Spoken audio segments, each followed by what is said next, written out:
Welcome back to Limited Slip Racing. Today we're going to do the wrap-up of the Coyote swap.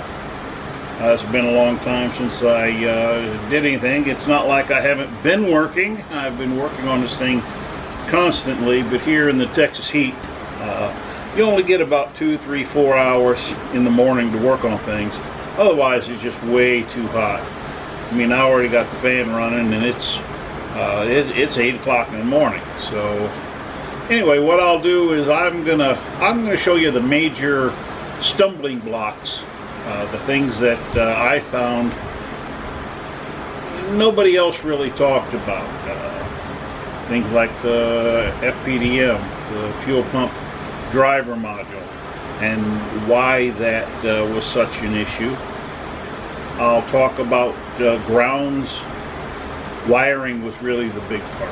The mechanical stuff of things, you know, actually putting the motor in, you know, bolting it down, the transmission bolting it down, not a big deal. Was some issues with being able to check the trans fluid level. We'll go through all that, and I'll tell you how I overcame those obstacles.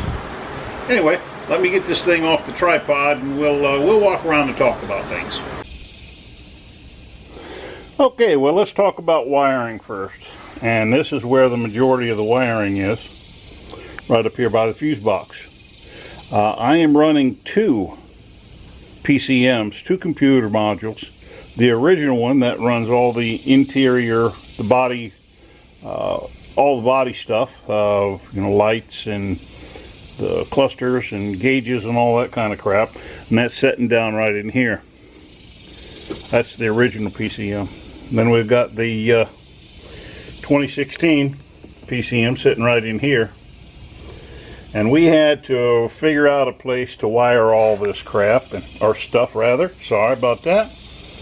And I think I did a pretty decent job. Ran most everything in front of the radiator down. I kept all the EGR stuff, all the basically to keep it street legal. I did put in some gee-whiz stuff, like, you know, I put in this little blue air filter here. It's actually to part of the PCV. Yeah, PCV system. This is where the air comes into the crankcase. I'm going to put another one out here. Instead of using the catch can, I'm just going to get, nope, forgot to move the camera.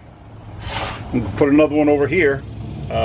Rather than using a catch can, what happens is the air comes into this blue one, circulates through the crankcase, and then comes back out here.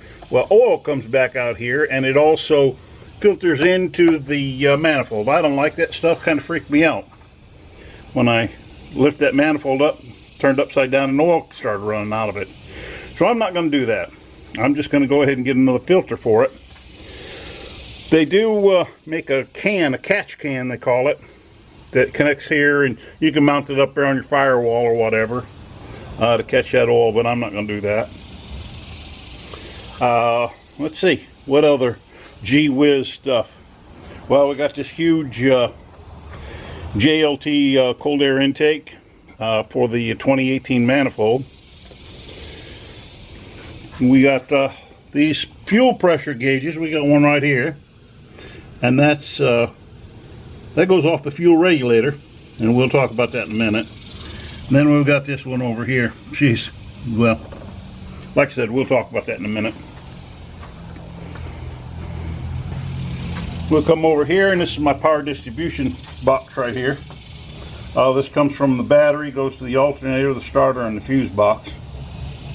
A big thing with that is grounds. When you're doing all this stuff, I had to take all the grounds loose, sand down where the lugs met the metal for this thing to keep from shorting out. So if you're doing a swap, grounds are vitally important. As a matter of fact, I think I will go ahead and replace these three wires with the 2 gauge and new lugs and everything. And that's it, kind of, for the wiring. Again, the wiring was the big issue. I'm just not an electrician. I don't know Well, I know a little bit about it now, but I didn't know anything about it when I started. We'll take a walk around the back end. Okay, a couple things I've done back here.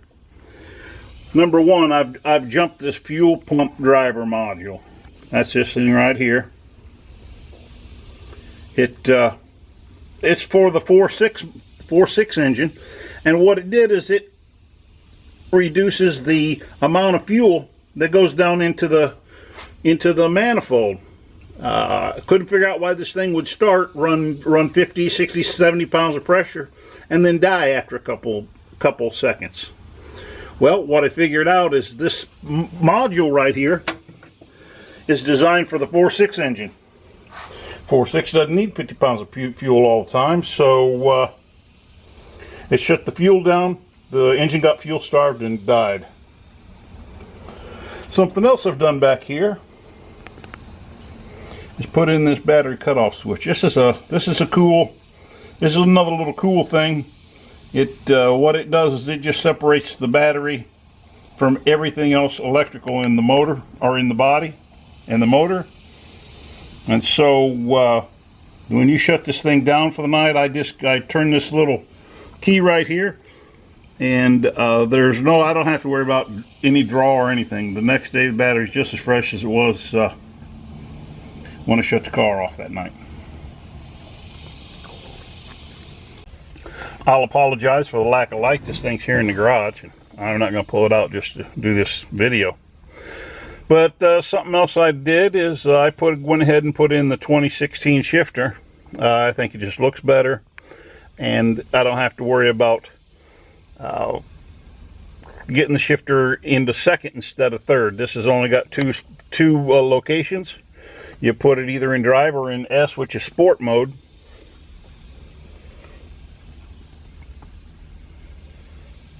And the sport mode is just like any other performance package thing, where the shift points are different, the fuel is different, that kind of good stuff. I will tell you one thing though, is that without all the cool 2016 wiring, we have this thing right here, and this is the automatic transmission shift lock. And what that does is that keeps you from starting this thing in drive or whatever. This thing I've got to still do a little workaround, because this, let me see if I can get a good angle at it. See that? Pushing that thing in there? That's got to be pushed in for you to be able to move the shifter lever out of park. Well, I'm not sure, but this thing it's not working right yet. I'm just going to do a little workaround and connect a little lever to it and push that forward while I have this thing in park, and that's going to let me move this thing into reverse or drive after I get the car started. Now, of course, I need to put the console back in, but that'll go in pretty easy. I've also got to make a piece for the shifter boot here,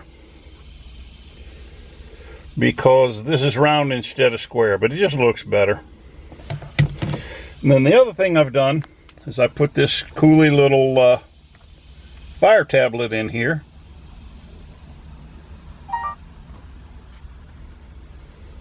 A little Amazon fire tablet. And that's going to give me a bunch of different gauges and stuff that I can read off the ECU while I'm driving. And as soon as it comes up, I'll show you. It's called Torque Pro. It's $5.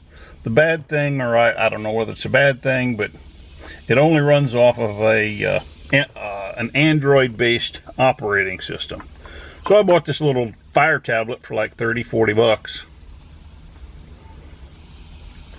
And a dongle that connects to your DCT connector.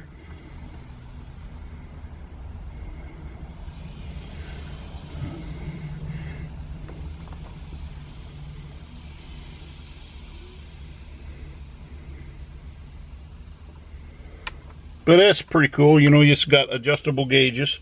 These right here are showing my air-fuel ratio, the metered air-fuel ratio, which comes from the O2 sensors, and the commanded, what the ECU wants, is telling it to adjust to,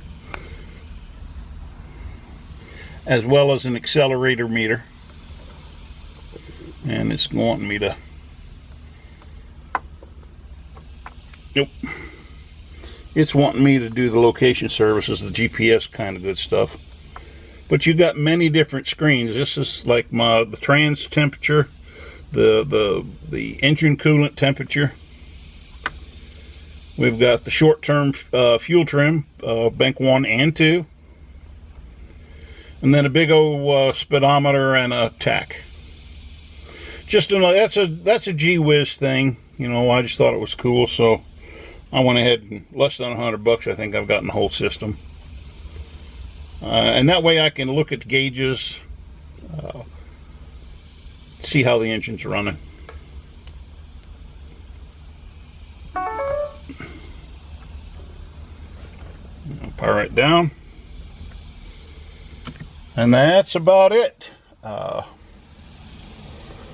If I can think of any other things, I will do a follow-up to this one. And anyway, y'all have a good day.